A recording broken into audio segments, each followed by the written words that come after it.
Bonjour à tous et bienvenue sur Monaco Info. Nous sommes le lundi 6 janvier 2020 et voici les titres qui seront développés dans ce journal. Nous ouvrirons une large page sport avec les résultats du week-end, sans oublier le départ de Monaco de la 12e édition de l'Africa Eco Race. Nous vous présenterons les derniers chiffres de l'état civil en 2019 en principauté. Et enfin, coup de projecteur sur la marque de prêt-à-porter 100% monégasque Maison Noire.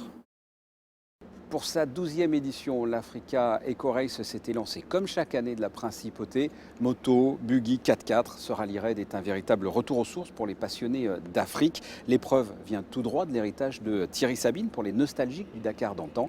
Vanessa Dessy vous en dit plus.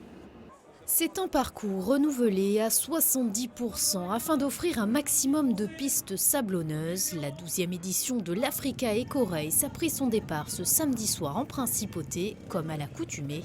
Et cette année, le nombre d'engagés a doublé. On n'est pas loin de 200 engagés, donc c'est énorme par rapport, si on se rappelle la première année où il y avait 5 motos, là il y en a 80. Donc c'est une autre dimension. Et puis je crois que la grosse différence, ça va être dans la course où en Mauritanie par exemple, on a réussi à aller sur Tijidja. C'est un point remarquable de la Mauritanie. C'est là où il y a eu, où c'est écrit les grandes histoires du Dakar de l'époque. D'ailleurs le rallye avait failli rester dans les dunes de Tijidja. Voilà. Donc on y va cette année, j'espère que le rallye n'y restera pas dedans. Et parmi les concurrents, un visage familier, celui de l'ancien animateur et producteur de télévision Alexandre Debanne. Victime d'un grave accident de moto en 1996, sa vision de la vie bascule et laisse place à de nouveaux défis. Le passionné de voyage et de belles mécaniques reprend le volant d'un buggy Can-Am et espère bien aller au bout de l'épreuve. Je renoue avec le rallye raid, ça fait quelques années que je n'avais pas roulé. Repartir en Afrique avec les valeurs que portent Jean-Louis Schlesser et René Medj à l'ancienne, et avec toute cette ambiance qu'il y a particulièrement sur ce rallye raid, qui va vraiment à Dakar, et son côté éco-responsable et humanitaire, fait que finalement, même si on y va avec des moteurs thermiques, quelque part on fait quand même du bien. Voilà.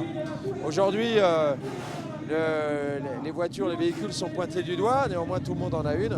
Le moteur à hydrogène existe depuis très longtemps, mais bon, les groupes pétroliers ont du pétrole à vendre, donc on est bien obligé de continuer à se déplacer. Et c'est ce qu'on fait et on va apporter un petit peu de bien là où il y en a besoin.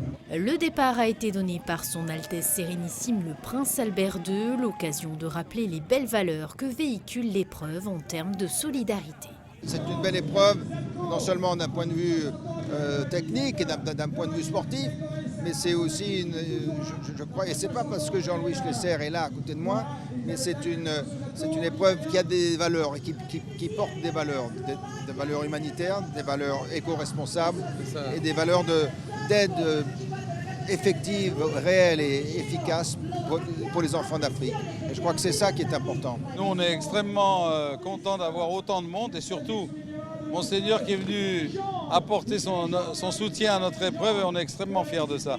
Je crois que c'est une image à Monaco de l'Africa Eco Race, donc l'AMAD de Monaco nous aide aussi à promouvoir cette image, à envoyer, nous offrons des lampes solaires, nous faisons beaucoup d'opérations humanitaires et tout ça grâce au départ de Monaco.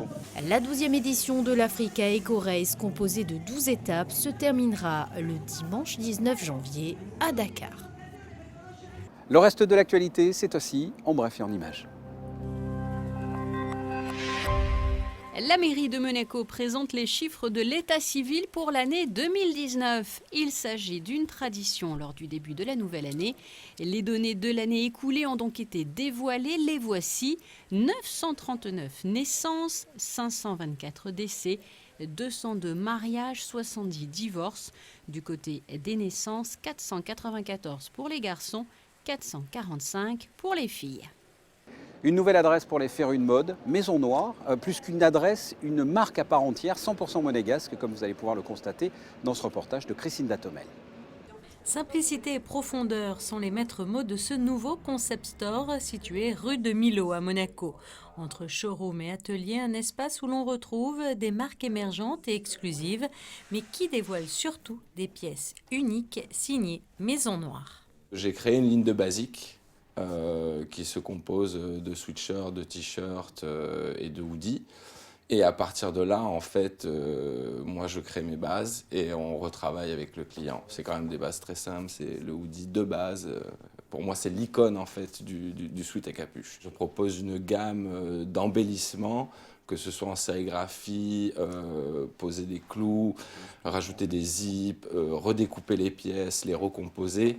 On est plus dans cet esprit-là, en fait. Vous faites pour les hommes, mais également pour les femmes. On adapte pour les femmes beaucoup de pièces en termes de athléjure. Et après, on a aussi une ligne que nous faisons fabriquer en Lettonie et qui est une ligne plutôt prêt-à-porter, manteau et pièces à manches en fait pour femmes et pour hommes.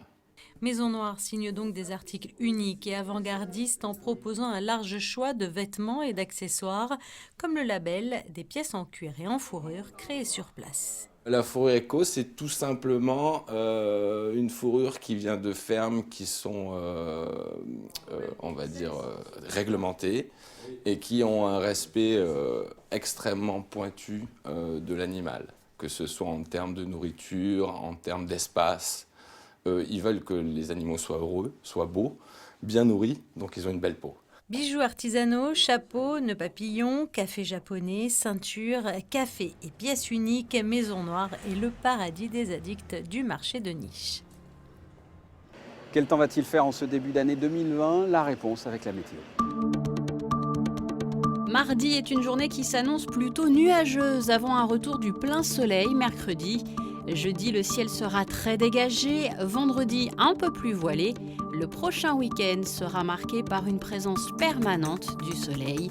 Côté Mercure, pas ou peu de changements au fil des jours, comptez 4 degrés en moyenne chaque matin et de 9 à 12 degrés l'après-midi. Ce journal est terminé. Merci de votre fidélité. La suite de vos programmes sur Monaco Info. À très bientôt. Au revoir.